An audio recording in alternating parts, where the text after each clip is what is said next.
சென்னை மீஞ்சூர் அருகே சரக்கு வாகனம் ஒன்று சாலையோர டிரான்ஸ்பார்மரில் மோதியதில் மின்சாரம் பாய்ந்து ஓட்டுநர் பரிதாபமாக உயிரிழந்திருக்கிறார். இது தொடர்பான விரிவான விவரங்களை செய்தியாளர் பாஸ்கர் வழங்க கேட்கலாம். பாஸ்கர், வணக்கம். இந்த விபத்து தொடர்பான விவரங்களை பதிவு பண்ணுங்க. ஒரே ஒரு மிஷின் உங்க லைஃபையே மாத்திடும். இங்க ஒருத்தர் மாசம் 2 லட்சம் ரூபாய் சம்பாதிச்சிட்டு இருக்காரு. எப்படின்னு தெரிஞ்சுக்கணுமா? இப்பவே ஃப்ரீடம் ஆப்பை டவுன்லோட் பண்ணுங்க.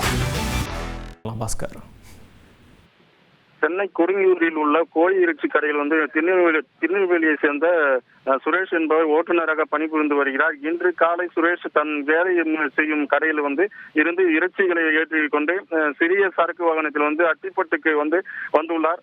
வந்து கொண்டிருந்தார்.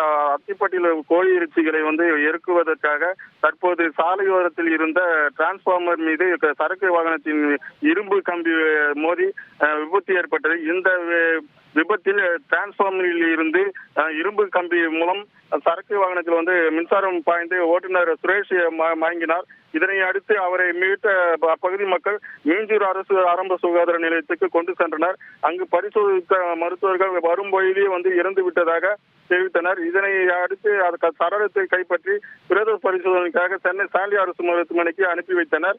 செங்குன்றம் போக்குவரத்து புலனாய்வு பிரிவு போலீசார் விபத்துக்கு தொடர்பாக வழக்கு பதிவு செய்து விசாரணை மேற்கொண்டு வருகின்றனர்.